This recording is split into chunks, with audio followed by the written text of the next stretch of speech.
Did you know that Africa is one of the most religious regions on earth? Christian, Muslim, traditional belief systems. Faith is not on the margins of African life, it is at the center of it. But that raises a deeper question.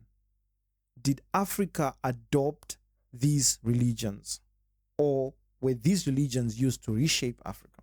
And if Christianity teaches liberation, why was it used to justify slavery and colonialism? This is not just a religious question. It is a historical one, a political one, and ultimately an identity question. This is Context Matters with Tino. So, before we go any further, I want to make something clear. This is not an attack on belief. This is a conversation about how belief and power have interacted and how the interaction has shaped African identity. Because for many of us, faith is not just something we study, it's something we inherited. Segment 1. Christianity was not foreign to Africa. Before European missionaries arrived on the continent, Christianity was already present. In Ethiopia, Christianity dates back to the 4th century, making it one of the oldest Christian civilizations in the world. In North Africa, some of the earliest and most influential Christian thinkers emerged. Augustine of Hippo from present-day Algeria shaped foundational Christian philosophy. Tertullian and Origen of Alexandria contributed to early doctrine and theological debate. Even within the biblical context, the biblical narrative itself, Africa is not absent. Jesus is said to have fled to Egypt as a child.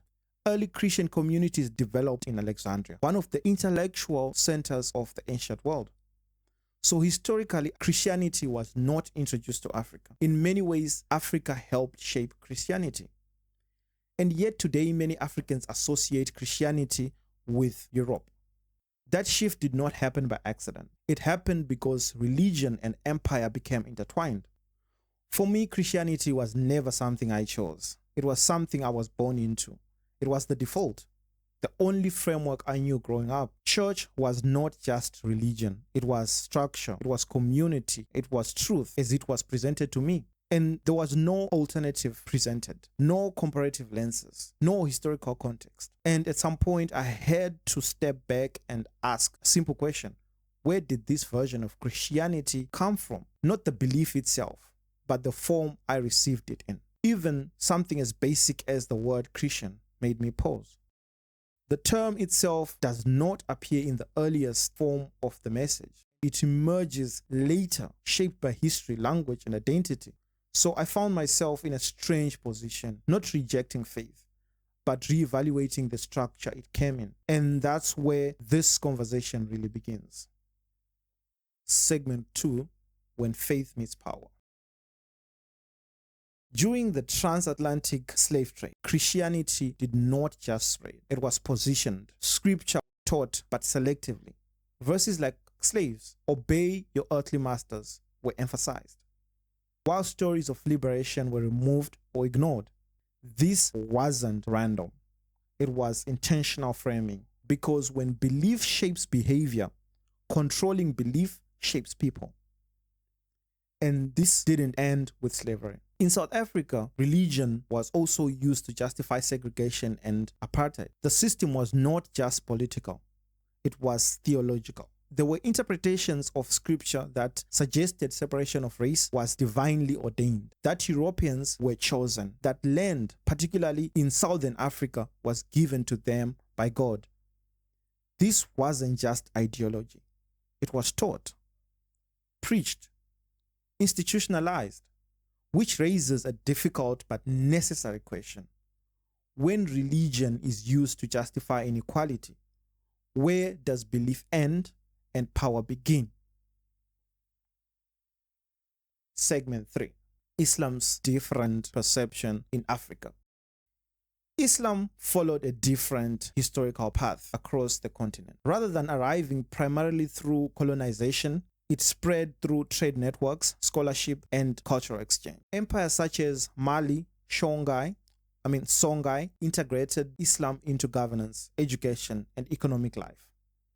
For many Africans, Islam is therefore perceived differently, not necessarily as foreign, but as something that grew alongside African systems of trade and knowledge.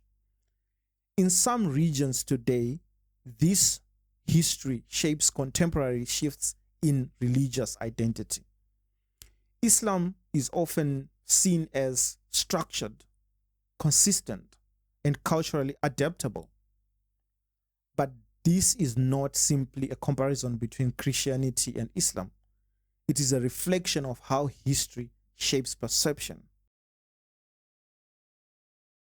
Because religion in Africa is never just belief. It is also power, memory, and experience. Segment 4. Why religion still matters deeply in Africa. To understand religion in Africa, you have to move beyond doctrine.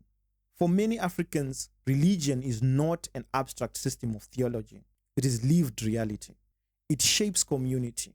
It informs morality. It provides structure in uncertain environments. It becomes a language through which people understand struggle, hope, and purpose. In contexts where institutions may be fragile, faith often becomes the most stable system people can rely on. And that explains something important. Religion in Africa does not persist because of history alone. It persists because it meets present-day needs. It answers questions that are immediate, not theoretical. Segment 5. The hard question. So, we come back to the tension. If Christianity teaches equality, why was it used to justify inequality? At some point, I had to confront this question personally, not as theory, but as lived contradiction. Because it's one thing to read scripture, it's another to observe how it has been applied. And the gap between these two things can be uncomfortable, but maybe the discomfort is necessary because it forces a deeper distinction between faith as belief and faith as a system shaped by people. And history shows us something clearly. People will shape belief to serve power, if power is the priority. Segment 6. The African relationship with faith today. Today, something is shifting, not loudly, but noticeably. More Africans are asking questions, not necessarily rejecting faith, but questioning how it has been presented. Some are exploring traditional belief systems. Some are turning toward Islam. Some are stepping away from organized religion entirely. And some are redefining Christianity on their own terms. This is not rebellion. It is reflection. A generation trying to separate belief from history and meaning from inheritance. And maybe that's where real ownership begins. So, Africa's religious story is not simple. It is layered. Faith came with hope. Faith came with control. Faith came with survival. And sometimes all at once. So the question is no longer which religion is right. The question is, what does belief look like when it is no longer shaped by power, but by understanding? Thank you for watching Context Matters with Tino. If this conversation made you think, share it with someone who values context. I'll see you in the next one. Peace.